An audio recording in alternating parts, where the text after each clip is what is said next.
even while I was very, very deep in a life that was very out of balance, I was still open to new ideas and collecting those ideas. So I like to say it's like God laid the rails for my new life, even while I was destroying myself, even while I was, as I think the British say, digging my grave with my own fork.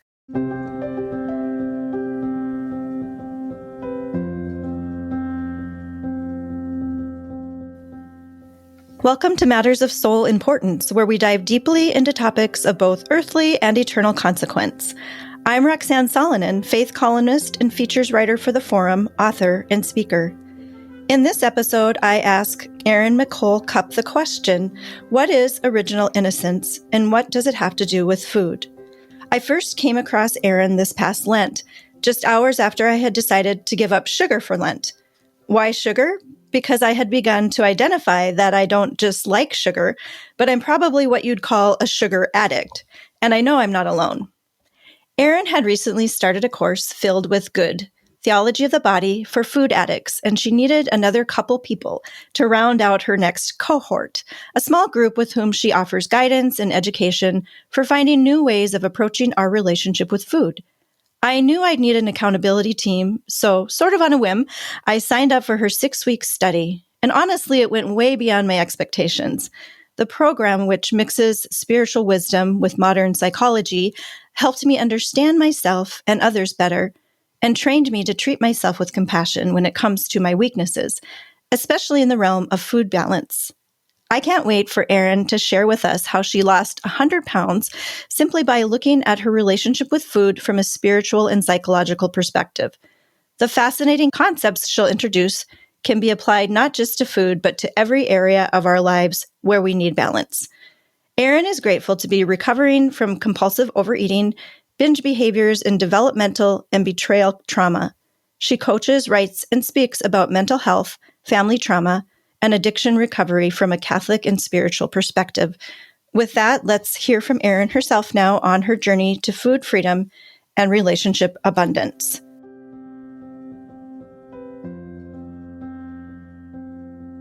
Thanks so much, Erin, for joining us today. How are you doing? I'm doing well, Roxanne. Thanks so much for this opportunity to chat with your listeners, but to get together with you again. Yes, yeah. I've missed your voice now that I completed the course, and I know you're moving on with other cohorts, and we have our own little group that we've been meeting with weekly, but you were a wonderful guide as we were journeying into this food recovery program, food addiction recovery program, which it's interesting because I never really considered myself a food addict, but as we went through your program, I realized, yeah, I am. I kind of fall to gluttony here and again. So anyway, I just was really, I kind of started your Filled with Good program just because I felt like I needed accountability during Lent to follow through with my commitments, and it was just a really interesting journey and more than I expected. So before we dive into that, why don't you share with our listeners a little bit about who you are, what brings joy to you, and how you got into what you're doing now, and then explain a little bit more about Theology of the Body, which is kind of the base, one of the bases for what you do, and then a little bit more about Original Innocence, which is the topic that we're discussing today. What is Original Innocence? So we'll start with a little bit about you. Okay, yeah, thanks. I love how you asked, what fills me with joy. Right now, what fills me with joy is I live out in the country in south central Pennsylvania, and it's fall season, so I get to see all these little baby horses all over the place. But anyway, more about that brings me joy. But obviously, it wasn't always joy. I came from a family that was marked by some pretty severe dysfunction, which included disordered approaches to food. So I cannot remember a time when food was not like foremost in my mind, like the biggest thing I had to think about. And as I got older, I got the sense, about the first time I remember dieting was I was in 3rd grade, and it wasn't even so much a diet. It was, hey, you know what? If I give up snacks for Lent, then I'll lose weight. Keep in mind, I'm in third grade. I'll lose weight and I'll get my mom's approval and everything will be happy. And now I look back at myself, pictures of myself in when I was in third grade. I'm like, that's just insane. Who was telling this child she was the wrong shape?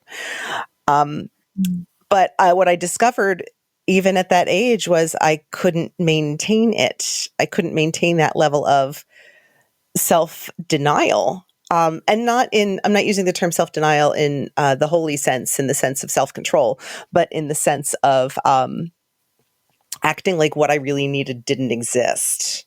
Like that's an unholy self-denial, and I couldn't maintain that. And so I developed from that early age a binge restrict cycle. But unusually, when you hear somebody who's doing a binge restrict, you'll hear the thing, well, you know what, I'm going to fast tomorrow. So I to make up for all of the extra treats I ate today or something like that. What my cycle was, I would use restriction as an excuse to binge. Like, I'm going to pick this day to fast. So really what I was planning was a day to binge and then the day after the fasting to binge. Went on several diets over decades through the course of my life.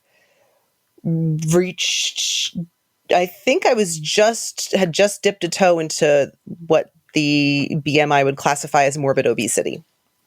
And along this time, I was blessed to just find the right therapist at the right time. I had been trying to find a therapist for 25 years, one who would not act like my faith was the problem, because I had run into several who dismissed my personal faith, which made it hard to trust them, and it made me feel less than. So I couldn't make things work with any of those therapists, no matter how hard I tried. And finally, I found one, again, after 25 years of searching, who, walked me through, with full respect for my faith, walked me through a lot of the, difficult roadblocks that had been thrown up in my life as a result of my upbringing. And one of those roadblocks was my approach to food. And I, remember telling him, look, it's not like I don't know how to eat. I've been on all these diets. I know what way of eating makes me feel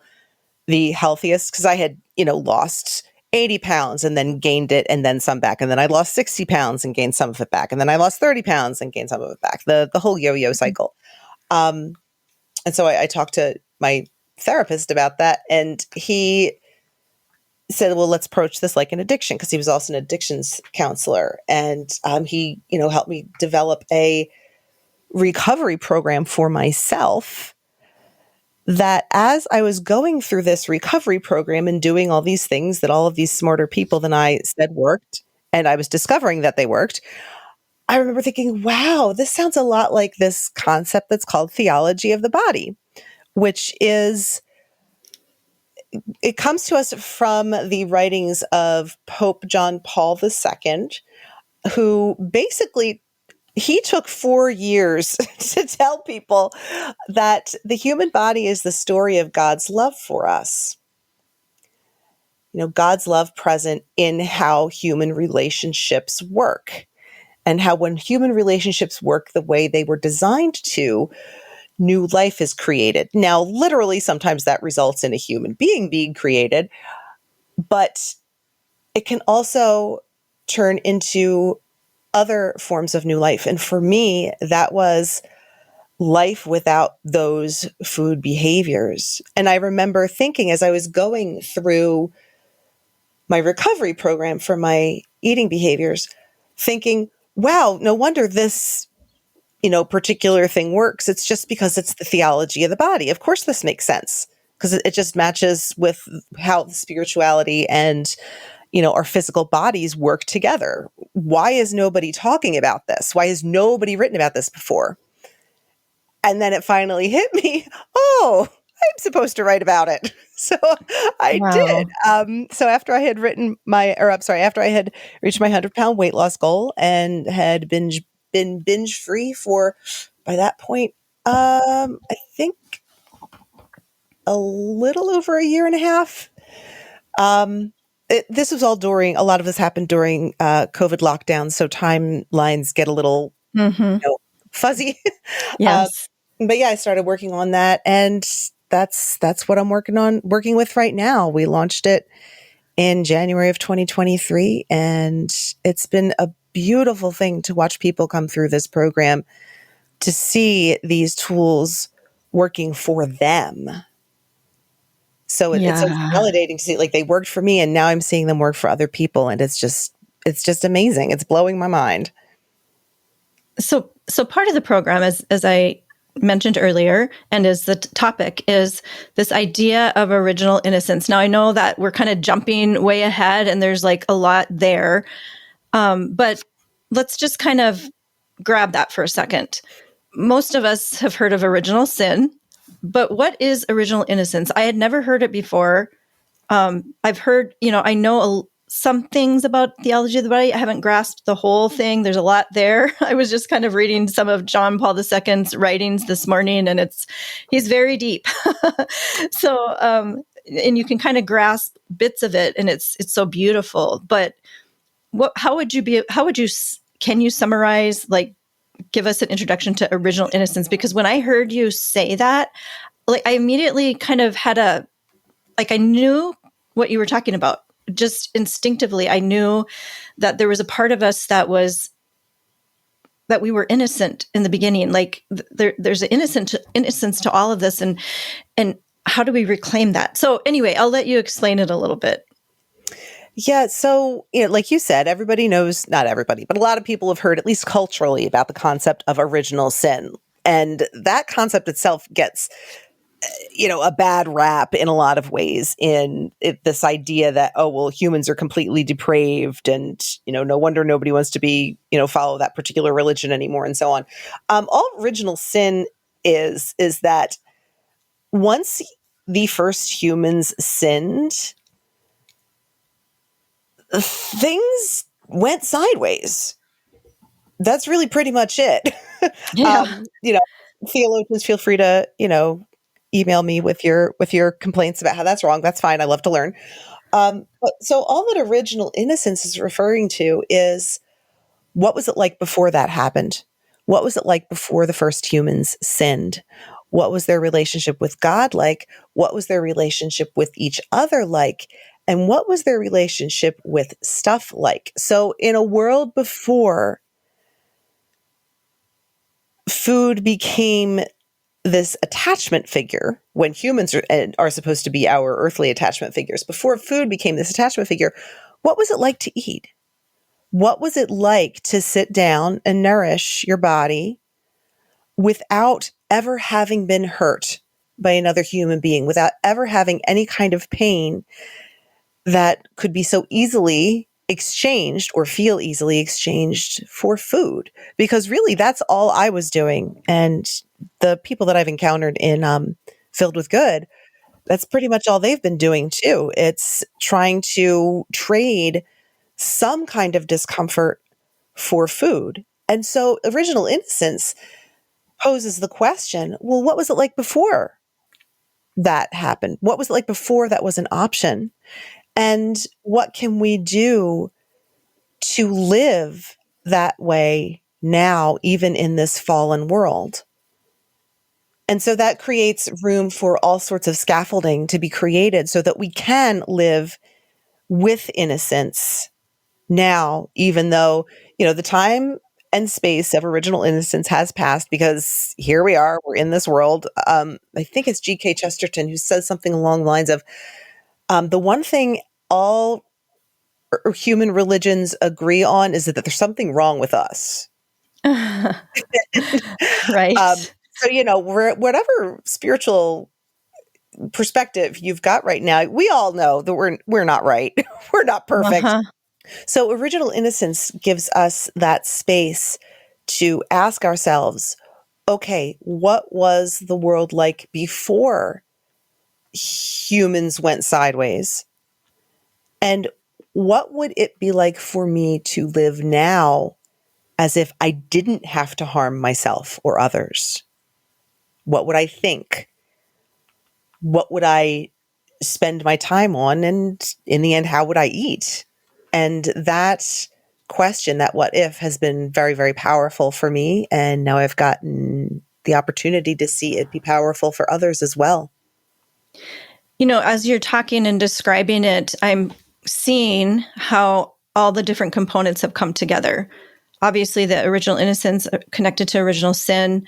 And then what you're talking about is that there's some kind of hurt or wound or something that causes us to interact with food in a certain way. And then you take how imbalanced we are with food. I'm just thinking of a menu at a typical restaurant and just how food kind of bombards us. And the other difficulty is that, unlike some other addictions, things where we get off balance, food is something we need every day. So it seems like it's a particularly difficult addiction to sort of have balance about. I mean, all addictions are difficult, I'm not saying, but food is constantly something we need, right, to live. Right. So, but just I'm hearing the psychological component, the spiritual component, and it's so beautiful how everything has been integrated in this, and even that you knew enough about theology of the body to make a connection. Had you studied it, or how did you have that light bulb moment that, oh, these things connect? Oh, well, funny story. While I was busy eating myself into morbid obesity, I was also reading all these theological books. And I remember I would have like a book about the theology of the body in one hand and a bag of chips in the other. And I'd be eating and not making the connection. So it wasn't until I, was trying to do these things with my whole self, including my body, that I was able to live the connection, and that's what created that aha moment. And so that's why I have hope that I've seen it happen in my life, that even while I was very, very deep in a life that was very out of balance, I was still open to new ideas and collecting those ideas. So I like to say it's like God laid the rails for my new life, even while I was destroying myself, even while I was, as I think the British say, digging my grave with my own fork. And so that's, for anybody who's listening, who's, in some sort of despair, like, I will always be this way, this will never change. Yeah. What if you're wrong? Yeah. What if you're wrong about that? What if maybe you are changing already? It's just kind of dormant, and something will click for you and help you, move into something new as well. I think that's one of the things that the program, the classes gave me, was hope, because I knew something needed to change. I knew it had to involve someone helping me, but I didn't know where to go with that. Why don't you share a little bit about, you were talking about how you've seen transformations in others. What are some of the observations, the experiences, the feedback you've been getting from others, and some of the epiphanies others have been having? And I'm sure as they're having those, you're continuing to grow as well and learn from others' experiences.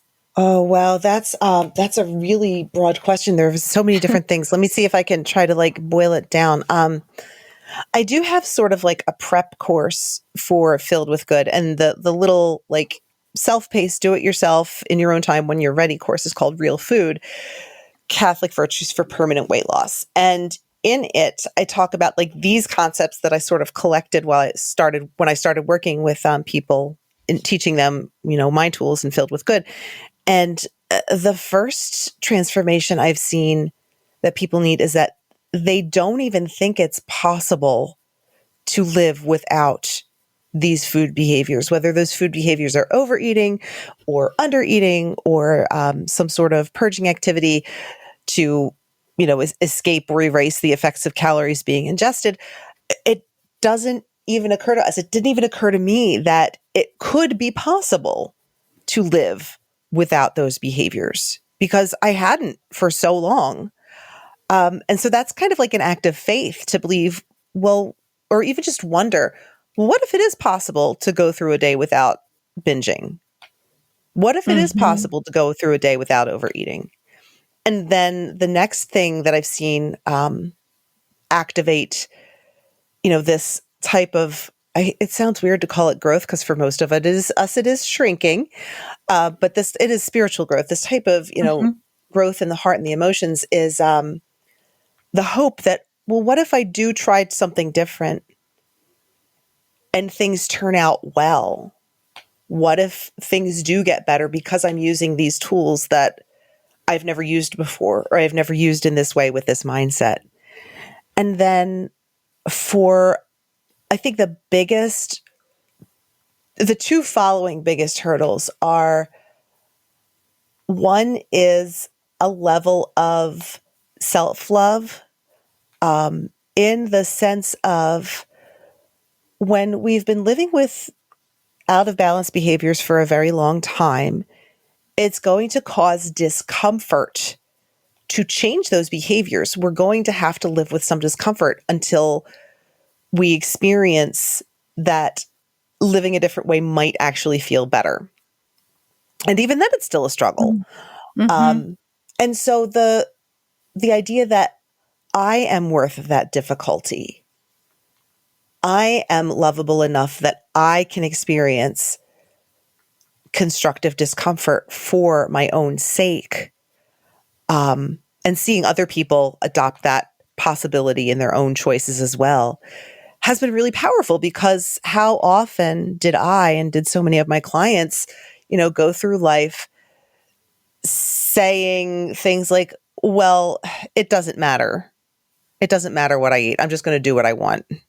I'm just going to eat what I want. I'm not, even when I do eat quote unquote healthily, then I still gained a pound. So what does it matter? I'm not going to do this difficult thing for myself because Mm-hmm. I'm not worth it. When I that's was I was not thinking true. too, when you were explaining like original sin and the connection, that there might be a tendency for some people to say, well, we're not in original innocence anymore. So we are in this state of original sin. And so why try to break through? What would you say to that? That's a really good question. If somebody said, why bother? I would tend to just say, well, why not? Like, what are you getting from whatever harm you are causing that's worth it long term? So for it, like, I could make a long, long list of all of the ways it felt like food was helping me. It helped me calm down. It helped me relax. It helped me, free my mind from worries. Now, granted, it would only do those things for like maybe 2 seconds, if that. But in the moment, it felt like it worked. See, we do these things not because we're stupid. We do these things because they feel like they help us survive. And one of the things about, the concept of original sin is it impacted the world in such a way that our behaviors, we can think that we're stuck. But what if we're not? And just that idea of, what if it does make a difference? What if it does actually feel better long term? Are you willing to try something that will make you feel better 3 hours from now, instead of continuing to do the thing that is going to make you feel worse 3 seconds from now? Yeah. So I think it's a good time to kind of maybe go into some of the tools that you use and that you teach, and give people a way to break through those obstacles. And what I found is it's such a positive program where shame is really challenged. And I think we all live, and that's another concept, right? Original shame kind of came right after original sin, right? And suddenly we realized we were naked and exposed, and we are so scared to go there. So you do it very slowly and compassionately, and I really appreciated that, because some of us, yeah, have lived with with the naughty little girl or whatever, from our past, for whatever reason. And so that's where the psychological aspect comes in. Of course, spiritual too, because we need to look at ourselves the way God does, right? He's the original dad, the original Yes, he's the original parent. dad. Yeah.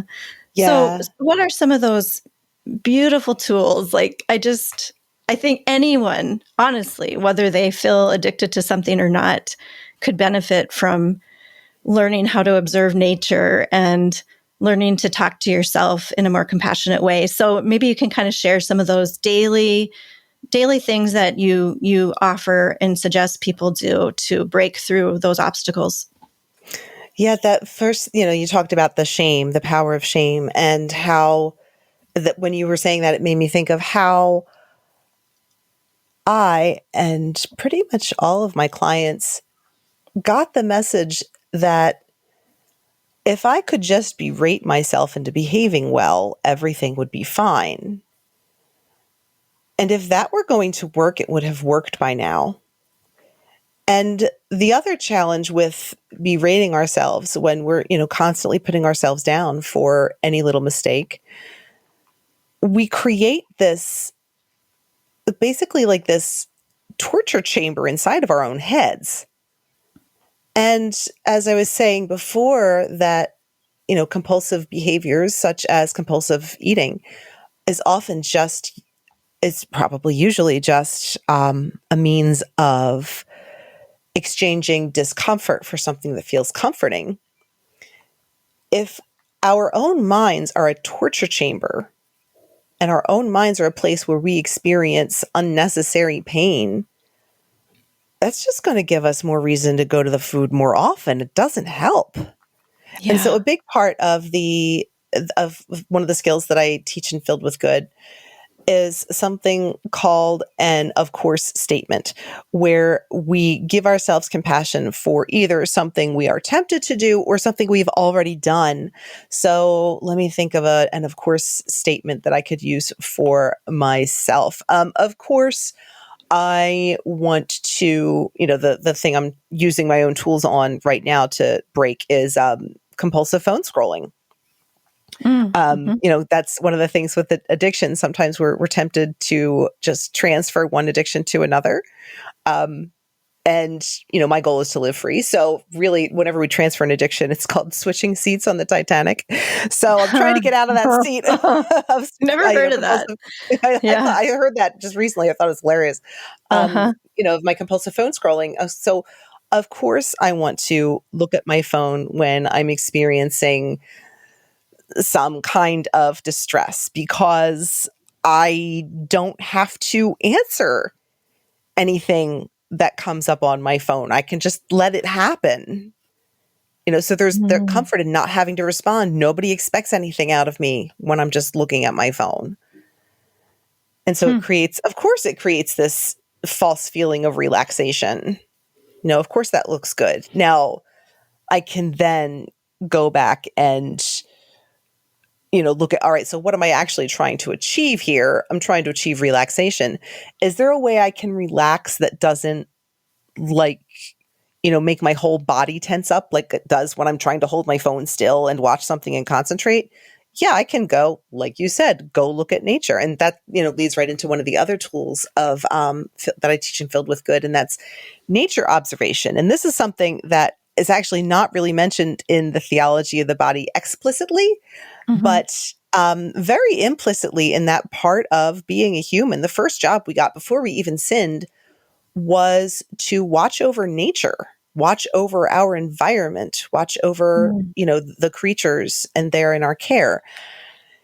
And one of the things I discovered was that when I would just sit still for 10 minutes a day and look out a window and just, observe what would happen, I got so much better at letting time pass without having to change anything about the time. So for instance, when I would get, some sort of craving but I wasn't really hungry. And part of my balance plan is to eat when I'm hungry and stop when I'm not.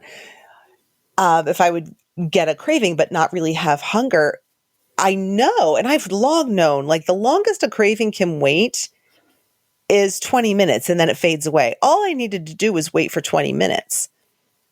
And the practice of just letting time pass, some people call it meditation, just letting time pass without having to do anything or change anything, gave me this power that when cravings would come up, or, a desire for something that I didn't need in the moment or wouldn't be helpful to me in the moment when that did come up, I was able to say to myself, wait, if I can let 10 minutes pass away, or if I can let a bird fly away without having to chase it down just because it's cute, I could do the same thing with this, chocolate bar, with this whatever craving I've got at the moment. I can just let that pass. And that's been very powerful too, because the freedom that comes from not having to follow my every whim is just so powerful. So powerful. Yeah. And we're following a lot of whims these days. It seems like there's so much distraction and things that are pulling us every which way. And to kind of calm down and rethink things is just that in itself. I'm looking out my window right now, and our at the moment, our crabapple, I live in a little cul-de-sac, and it's a little circle, and this is the most glorious time of year in our neighborhood because we have these different shades of crabapple blossoms, and sometimes they come for a day and get blown away the next day, but this time they're staying a bit, and they are just so beautiful and such a gift, and it just connects right away with what you're saying. So I love actually, that. Can I touch on something that you just said about the blossoms blowing away? Like those blossoms, even though they're staying right now, they're not going to stay forever, right?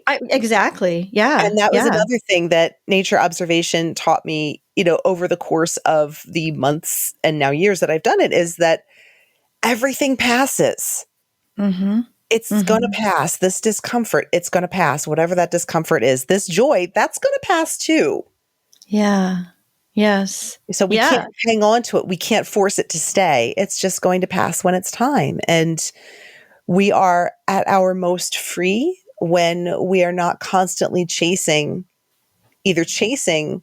a joy that's its time has passed, or chasing a discomfort that its time has come. Well, life really is about letting go, and it's a series of letting go moments from beginning to end. We're letting go, so that we can embrace more. That's the spiritual perspective, right? The vision of the beatific vision, the vision of heaven. That's where we'll have the more, and so it all comes together in a circle, and it's beautiful. I think we'll stop here and take a little pause. On the other side of the pause, I'd love to hear more about the spiritual aspect and how God plays a part in this for you. And so we will talk more. Erin, thank you so much for what you've given us so far. I'm looking forward to hearing more about the spiritual aspect of Filled with Good. So we'll talk to you after this break.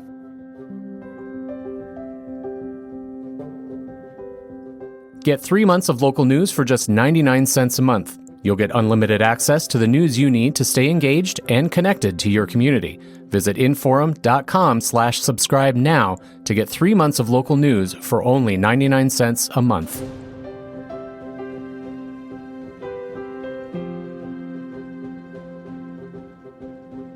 Welcome back to Matters of Soul Importance. We are here this morning with Erin McCole Cupp, who is introducing the concept of original innocence and what does it have to do with food. So there's so much to think about here and process, and I'm sure your mind is just being blown, as mine has been, with this program that I took part in during Lent. And now we want to kind of move into the area of spirituality, matters of soul importance. What does this have to do with heaven and God and all of that? So Erin's going to share a little bit about how that aspect of it comes into the program that she offers.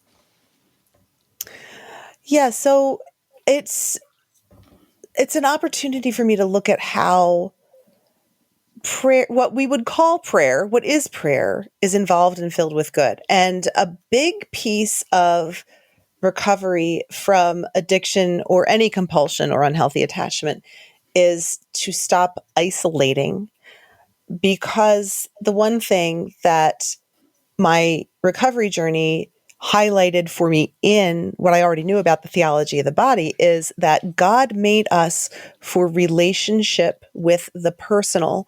He did not make us to isolate with stuff. He did not make us to isolate with material things. So, and that's shown very clearly in the story of how, Adam and Eve fell, how they were told to not eat of the particular fruit of this particular tree, and they reached for a thing instead of reaching for God. And that's what, caused everything to all the whole Jenga tower came tumbling down. And so the danger, the thing that gets us into whatever our addictions, compulsions, or unhealthy attachments are, is we're isolating. We are detaching ourselves from the help that God can provide and the help that God can provide through loving people, and trying to get that help through something else. That could be, I like to say, it could be street drugs, it could be street tacos, but the mechanism is the same. We're still trying to fix our own discomforts outside of relationship. And so what the theology of the body teaches us is that we humans are the only creatures on earth who can relate to God as beings created in his image and likeness. And that's a concept called original solitude. We are the only creatures who can relate to God as creations made in his image and likeness. And there's another theology of the body concept called original unity, meaning we humans are the only creatures who can relate to each other as being made in the image and likeness of God.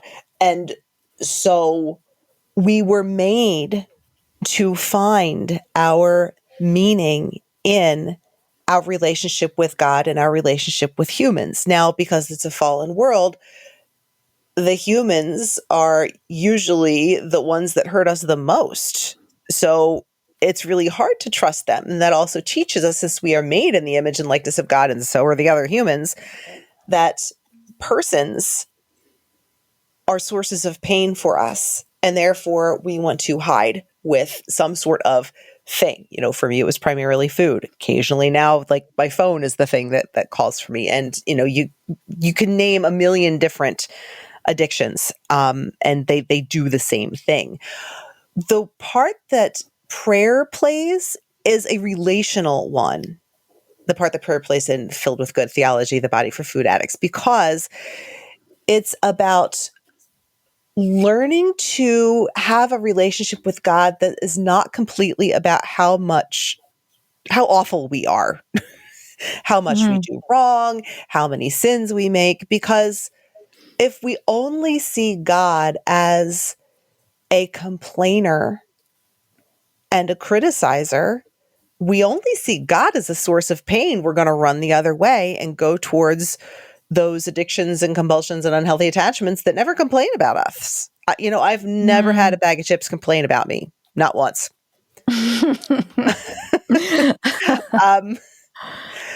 So what Filled with Good is designed to do is to heal that breach in our own minds, that we have to fix our own pains completely by ourselves.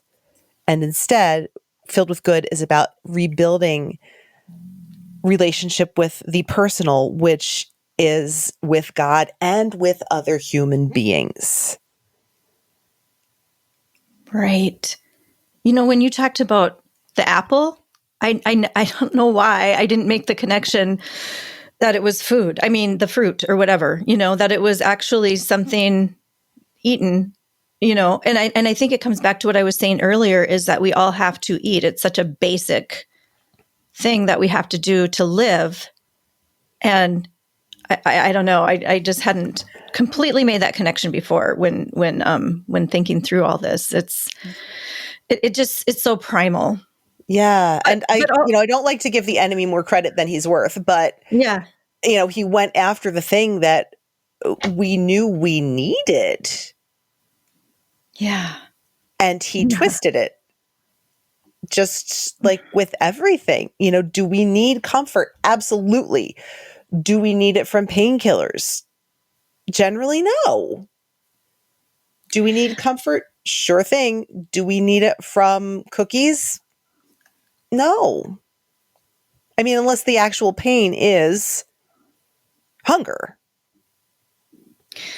Is there a temptation or the possibility that we could, if we really entered into this, that we would quit enjoying food? How do you find that balance, Erin, between being balanced about it, but also still enjoying it as the gift that it is? Like, God didn't give us a powder that was gray and didn't taste like, he gave us taste buds. So there was something there that he wanted us to have some pleasure also in eating. How do you balance that out? Yeah, he wanted us to have some pleasure in eating, and he also wanted us to have, connection in eating. Like there's, family meals, and, people go out to restaurants, and, it's usually to socialize in some way.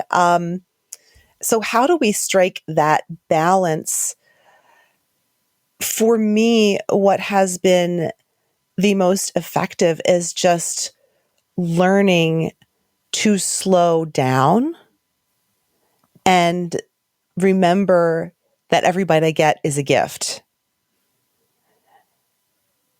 And to, for me, what's really important is to have a varied enough, I don't want to use the word diet here because it's got so many connotations I don't want to use. What's important for me is to have a varied enough palette of foods that I enjoy, or that I get to use as fuel, not just for the nutritional benefits, but also for the newness of each eating experience. Like I will never have another eating experience like that again.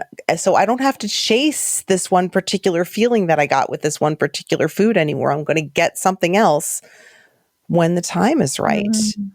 And I know you identified yourself as a sugar addict, and I respect that. Like there are people that for whatever reason, a particular food or a particular flavor profile just sets them off. What I discovered for myself was, early in recovery, I was asked to identify my trigger foods that I couldn't stop eating. And I'm like, I've binged on celery and carrots without ranch dressing. Like food is my trigger. What do I do? So I guess like now that's coming out of my mouth, like for a while I was like, gosh, I wish I just had some trigger foods, because then I could just, get rid of those and go about my merry way. But now I see, like just in this astute question that you asked, Roxanne, that, it was God's way of making sure that there's somebody out there who, has the opportunity, has the duty to live in balance with a wide range of flavor profiles, because I was able to live way out of balance with that wide range of flavor profiles. And so again, it just kind of comes back to living like everything I have is a gift, including my next bite and including my next hunger grumble. Yeah, it's funny because my stomach's been grumbling. Same here, funny enough.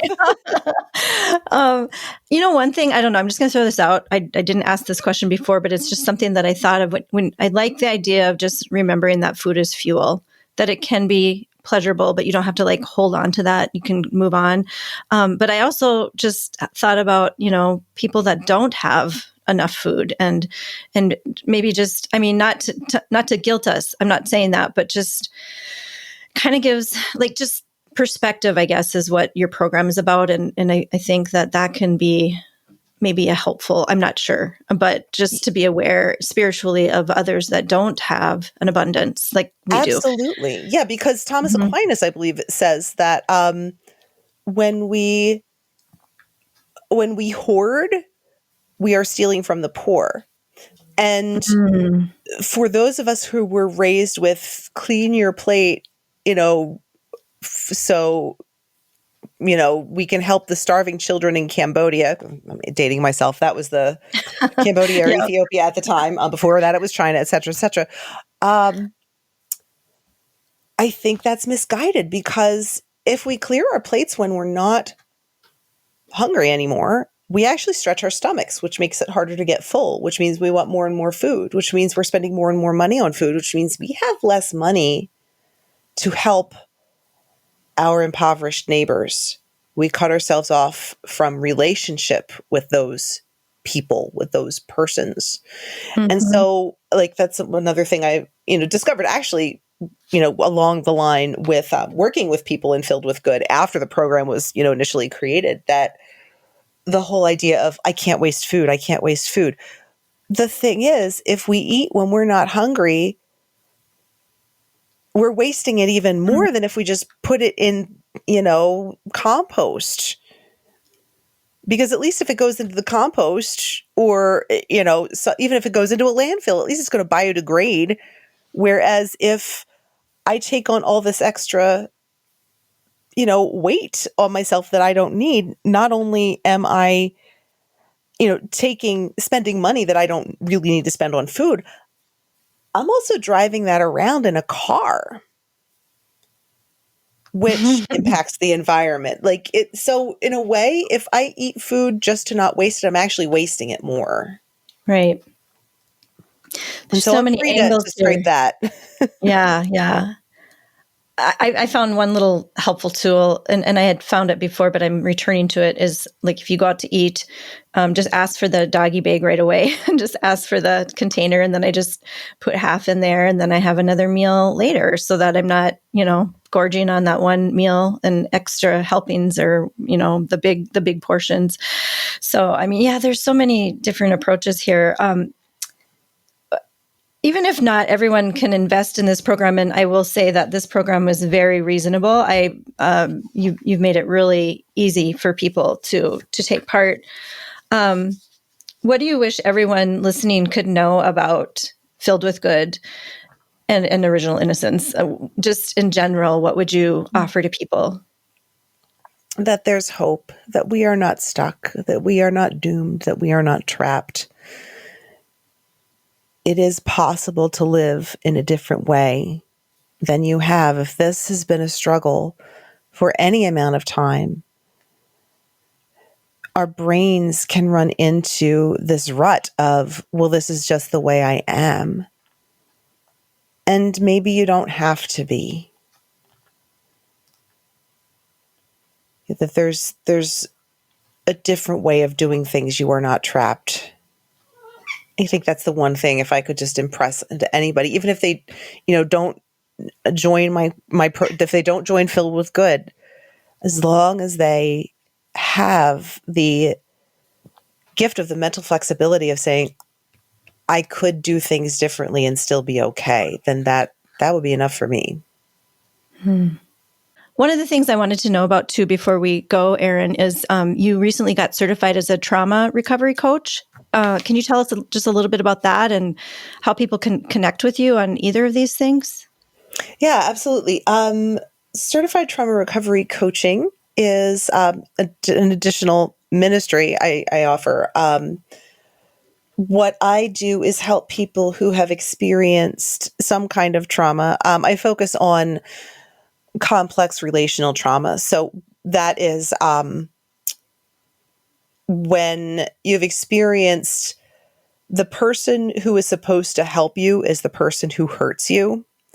That creates a situation called complex trauma. So I've been trained to work with folks who have experienced that to create a life that they love to live, so that we are not stuck in those patterns that trauma has taught us to think we are trapped in. Now, one of those patterns could be, compulsive food behaviors, and there are any number of other patterns that we go to isolate from people, so that we can feel safe. And what my practice is about, as a trauma recovery coach, is to help people gain the tools they need and practice the tools that help them most to love living and to love being in community, either again or for the first time.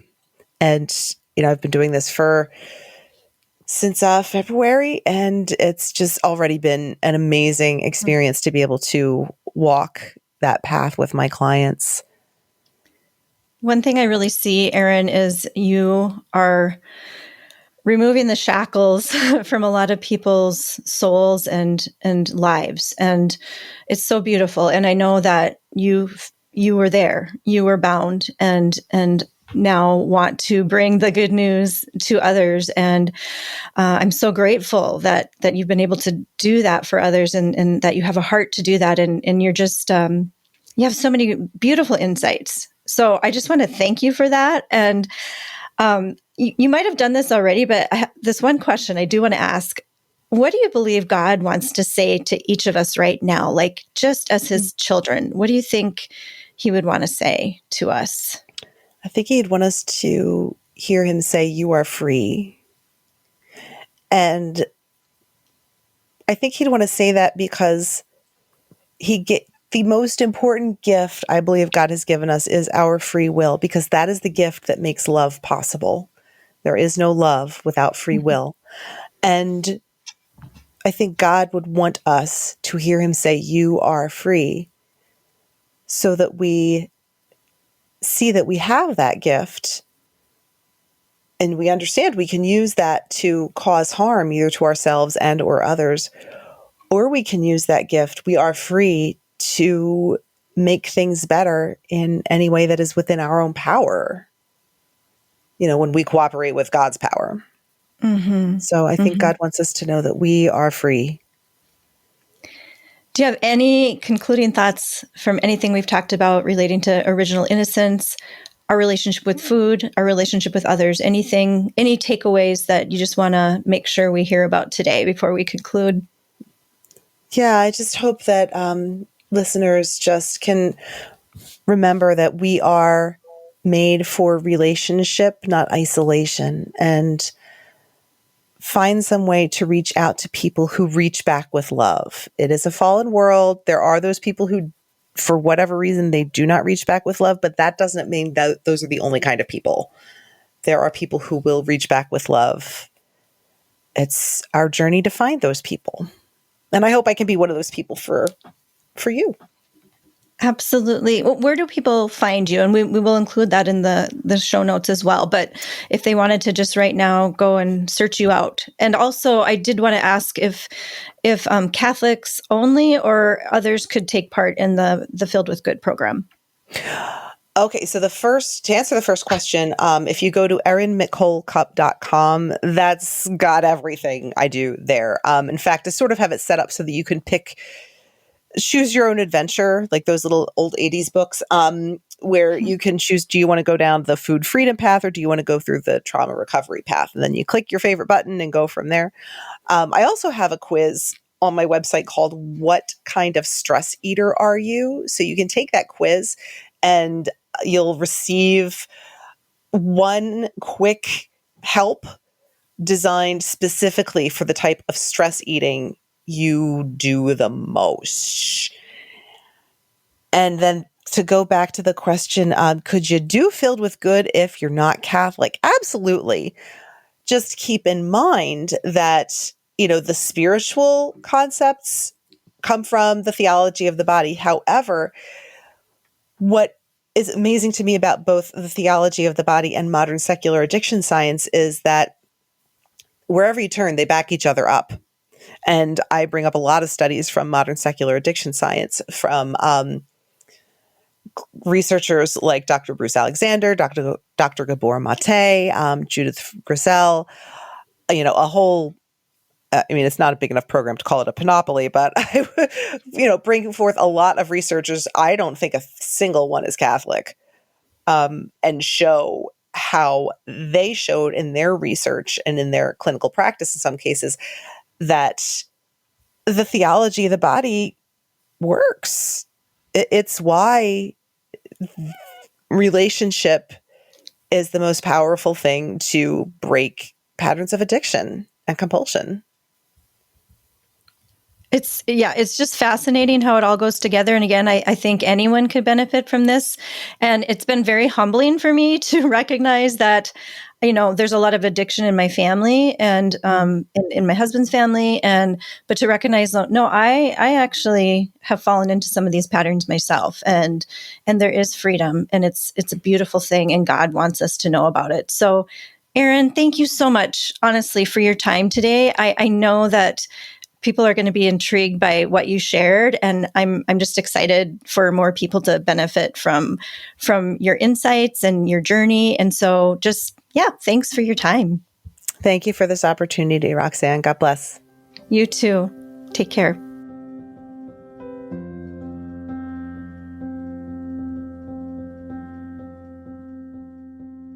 I hope that by now you've gotten a taste, pun definitely intended, of what the term original innocence signifies. I especially love what Erin said at the beginning of the interview regarding Theology of the Body, the volume of work by Pope John Paul II, 4 years worth of public addresses that communicate, in essence, as Erin said, how the human body is the story of God's love for us, God's presence, and how human relationships work. What would it have been like before original sin entered in, to sit down in the garden with God and a friend? I imagine myself outside at a picnic table, for lack of a better visual, conversing delightedly in awe of being in the presence of and relationship with the living God, the one who created me. At the beginning of each Filled with Good session, Erin prays what she calls the Get Hungry prayer, hearkening back to Luke 1, known as the Canticle of Mary, in which Mary proclaims the greatness of the Lord, the one who has looked upon his handmaiden's lowliness and done great things for her. The hungry he has filled with good things, she said. The rich he has sent away empty. Now, food is certainly part of all this, but even more important are those with whom we keep company. Hunger, after all, isn't just about a hunger in the belly, but a deep hunger in the soul. I think that is what it's at the center of this program, and what Erin is trying to bring others in order to help us live a more abundant life. Rich in wealth? No. Rich in relationship. May we all strive toward that and be more aware of the importance of reaching for the personal, eternal things, rather than that which is material and temporal and will pass quickly by. Well, in a couple of weeks, I'll return with guest Mark Joritsma of the North Dakota Family Alliance, who will help us walk through the question, just a day after the 4th of July holiday, is patriotism dead? Until then, don't lose sight of the light.